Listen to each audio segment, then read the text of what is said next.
नमस्कार, मी हेमाली मोहिते. एनडीटीव्ही मराठीवर ग्लोबल रिपोर्टमध्ये दिवसभरातल्या सर्व महत्त्वाच्या राष्ट्रीय आंतरराष्ट्रीय घडामोडी पाहणार आहोत सविस्तर.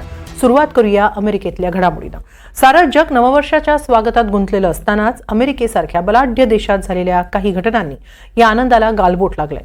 न्यू ऑर्लियन्स शहरात एका ट्रक चालकानं गर्दीत ट्रक घुसवला आणि यात 15 जणांचा मृत्यू झाला. त्यामागोमाग लास वेगासमध्ये एका ट्रकमध्ये भीषण स्फोट झाला. या दोन घटनांमुळे नववर्षाची सुरुवात दुःखानं झाली. डिसेंबरमध्ये जर्मनीत झालेल्या कार हल्ल्यानंतर आता अमेरिकेतही ट्रकनं हल्ला करण्यात आला. त्यामुळे येत्या वर्षभरात दहशतवादी हल्ले वाढणार तर नाही ना, अशी चिंता जगाला सतावतीये. पाहूया एक ग्लोबल रिपोर्ट. न्यू ऑर्लियन्सच्या रस्त्यावर ट्रकनं लोकांना चिरडलं, 15 जणांचा मृत्यू. लास वेगासमध्ये ट्रम्प हॉटेल बाहेर टेस्ला सायबर ट्रकचा भीषण स्फोट, एकाचा मृत्यू. अमेरिकेतील नववर्षाच्या पहिल्याच दिवशी आलेल्या या दोन भयंकर बातम्या. अमेरिकेसह सारं जग या हल्ल्याने हादरून गेलंय. यातील न्यू ऑर्लियन्स घटनेत आयसिसचा झेंडा असलेला ट्रक रस्त्यावर आनंदोत्सवात रंगलेल्या गर्दीत घुसला आणि ट्रक चालकानं अनेकांना चिरडलं. ही घटना बोर्बन स्ट्रीट आणि इब्विर्लेच्या चौकात घडली. इथं अनेक जण नववर्ष स्वागतासाठी एकत्र आले होते. हा आनंदोत्सव ऐन भरात असतानाच हा ट्रक अचानक गर्दीत घुसला आणि त्यानं अनेकांना चिरडलं. इतकंच नाही तर ड्रायव्हरनं गर्दीवर गोळीबारही केला. त्यावेळी पोलिसांशी झालेल्या चकमकीत हल्लेखोर मारला गेला.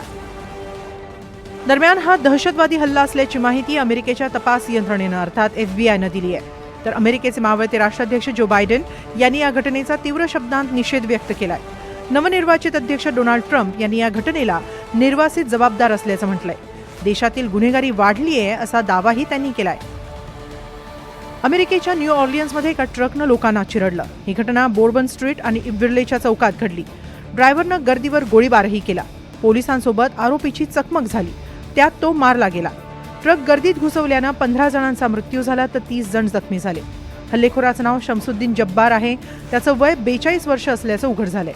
शमसुद्दीनच्या ट्रकवर आयसिसचा झेंडा होता अशी माहिती FBI दिली आहे. हा दहशतवादी हल्ला असल्याची माहितीही FBI दिली आहे. न्यू ऑर्लियन्समधील हल्लेखोर शमसुद्दीन जब्बार हा अमेरिकन नागरिक आहे. तो मूळचा टेक्सासमधील रहिवासी आहे अशीही माहिती FBI दिली आहे. या त्याच्यासह इतरही काही आरोपी असण्याची शक्यता अधिकाऱ्यांनी व्यक्त केली आहे. त्याच्या ट्रकवर आयसिसचा झेंडा होता, त्यामुळे तो या संघटनेशी संबंधित होता या संशयाला बळ मिळत आहे. जब्बार हा अमेरिकेच्या सैन्य दलात 10 वर्ष कार्यरत होता. 2009 ते 2010 या काळात अफगाणिस्तानमध्ये तो तैनात होता अशी माहिती पेंटागॉननं दिली आहे. सैन्यातून निवृत्त झाल्यानंतर तो रिअल इस्टेटच्या व्यवसायात सक्रिय झाला. यूट्यूबवरील एका व्हिडिओत आपण एक चांगले मध्यस्थ असल्याचं सांगताना जब्बार व्हायरल झालाय. याआधी जब्बारवर 2 किरकोळ गुन्हे दाखल आहेत. चोरी आणि विनापरवाना गाडी चालवल्याचे हे 2 गुन्हे आहेत. त्याचं 2दा लग्न झालंय. दोन्ही वेळा घटस्फोट झालाय. दुसऱ्या घटस्फोटावेळी आपला व्यवसाय दिवाळखोरीत गेल्याचा दावा त्यानं केला होता. तो कर्जबाजारी असल्याचं त्यानं कोर्टात सांगितलं होतं. दिवाळखोरीत गेलेला जब्बार आयसिस सारख्या संघटनेच्या संपर्कात कसा गेला, त्याच्यासह आणखी कोण कोण यात गुंतलंय याबाबत FBI तपास सुरू केलाय. दरम्यान हा हल्ला होतो ना होतो तोच लास वेगासमध्ये ट्रम्प हॉटेल बाहेर टेस्ला सायबर ट्रकचा स्फोट झाला. हॉटेलच्या गेट बाहेर उभ्या असलेल्या या ट्रकमध्ये आतषबाजीसाठी लागणारा दारूसाठा आणि इंधनानं भरलेले डबे होते अशी माहिती पोलिसांनी दिली आहे. स्फोट झाला तेव्हा चालक गाडीतच होता आणि आजूबाजूला फार मोठी गर्दी नव्हती. मात्र स्फोटात चालक ठार झालाय तर 7 जण जखमी झाले. स्फोट झाला तेव्हाचा व्हिडिओ सध्या सोशल मीडियावर व्हायरल होतोय. या स्फोटानंतर हॉटेलच्या खिडकीच्या काचाही फुटल्या. फुटेजमध्ये हॉटेलच्या प्रवेशद्वारावर उभा केलेला स्टेनलेस स्टीलचा ट्रकमध्ये स्फोट होताच आग भडकली आणि नंतर फटाक्यांसारखे छोटे मोठे स्फोट झालेले दिसले.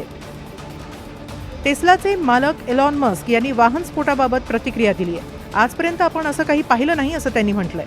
हा स्फोट ट्रकमधल्या स्फोटकांमुळे झालाय, कारमुळे नाही असं स्पष्ट करतानाच त्यांनी न्यू ऑर्लियन्सच्या घटनेशी हा स्फोट संबंधित तर नाही ना अशीही शंका व्यक्त केली आहे. कारण दोन्ही दुर्घटनांमधील वाहनं ही एकाच कार रेंटल साईट टुरोवरून भाड्यानं घेतलेली असल्याचा दावा मस्क यांनी केलाय.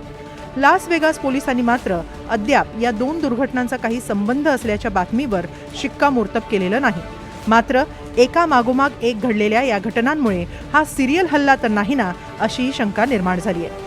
अमेरिकेचे राष्ट्राध्यक्ष बायडेन यांनी या घटनेबाबत तपास केला जात असल्याची प्रतिक्रिया दिली आहे. वर्षाच्या सुरुवातीलाच या घटना घडल्यानं नववर्ष स्वागताच्या आनंदाला गालबोट लागलंय. त्यातच अमेरिकेसारख्या बलाढ्य देशात नववर्षाच्या सुरुवातीलाच बसलेले हे धक्के निश्चितच चिंता वाढवणारे आहे. दहशतवादापासून आता कोणताही देश हा मुक्त नाहीये. मग तो अमेरिकेसारखा विकसित देश असो, पश्चिम युरोपीय देश असो किंवा भारतासारखा विकसनशील देश असो, प्रत्येकाला दहशतवादाचा सामना करण्यासाठी आता एकत्र यावंच लागणार आहे. अमेरिकेवरती 9/11चा अटॅक झाल्यानंतर जवळपास 23 वर्षानंतर आज अमेरिकेवरती पुन्हा एकदा दहशतवादी हल्ला झालाय. यातनं एक गोष्ट मात्र स्पष्ट होईल की डोनाल्ड ट्रम्प हे 20 जानेवारीला अध्यक्षपदाची सूत्र हातामध्ये घेत आहेत. त्यानंतर ते निर्वासितांच्या बाबतीमध्ये, विशेष करून आयसिस आणि अल कायदाच्या बाबतीमध्ये आपलं धोरण अत्यंत कडक घेण्याची शक्यता नाकारता येत नाही. पुन्हा एकदा डोनाल्ड ट्रम्पच्या परराष्ट्र धोरणामध्ये दहशतवादाच्या निर्मूलनाला खूप जास्त महत्व प्राप्त होईल आणि मला असं वाटतं की भारतासाठी हे सकारात्मक असेल. भारत आणि अमेरिका या दोघांमध्ये देखील दहशतवादाच्या मुद्द्यावरनं पुन्हा एकदा घनिष्ठ सहकार्य निर्माण होण्यासाठी आवश्यक ती परिस्थिती यामुळे निर्माण होईल. गेल्या वर्षीच्या अर्थात 2024च्या डिसेंबरमध्ये युरोपमध्येही अशीच एक घटना घडली. ऐन ख्रिसमसच्या सुरुवातीला जर्मनीच्या मॅग्डेबर्गमध्ये प्रसिद्ध ख्रिसमस मार्केटमध्ये एका माथेफिरूनं गर्दीत कार घुसवली आणि अनेकांना चिरडलं होतं. यात 5 जणांचा मृत्यू झाला तर 200 जण जखमी झाले. जखमींमध्ये 7 भारतीय वंशाच्या नागरिकांचाही समावेश होता. जर्मनीमध्ये स्थायिक झालेल्या एका सौदीच्या डॉक्टरनं हा हल्ला केला होता. हा आरोपी सध्या जर्मन पोलिसांच्या ताब्यात आहे. मात्र तो इस्लाम विरोधी संघटनांशी संबंधित असून वाढत्या इस्लामीकरणाला त्यानं या हल्ल्याच्या माध्यमातून प्रत्युत्तर दिल्याचा दावा केला होता. जगात गेल्या 3 वर्षांपासून सुरू असलेलं रशिया युक्रेन युद्ध आणि 15 महिन्यांपासून सुरू असलेलं इस्रायल हमास युद्ध अद्याप थांबलेलं नाही. त्यातच जर्मनी, अमेरिकेसारख्या बलाढ्य देशांमध्ये डिसेंबर महिन्यापासून सुरू झालेले हल्ले इतर देशांसाठी धोक्याची घंटा आहे. दहशतवादाच्या या समस्येला भारत कित्येक वर्षांपासून सामोरा जातोय. अमेरिकेवर 23 वर्षांनंतर हा हल्ला झालाय. त्यामुळे दहशतवाद विरोधी लढ्यात आता भारताला अमेरिकेची साथ मिळते का ते पाहू. Bureau report, NDTV Marathi.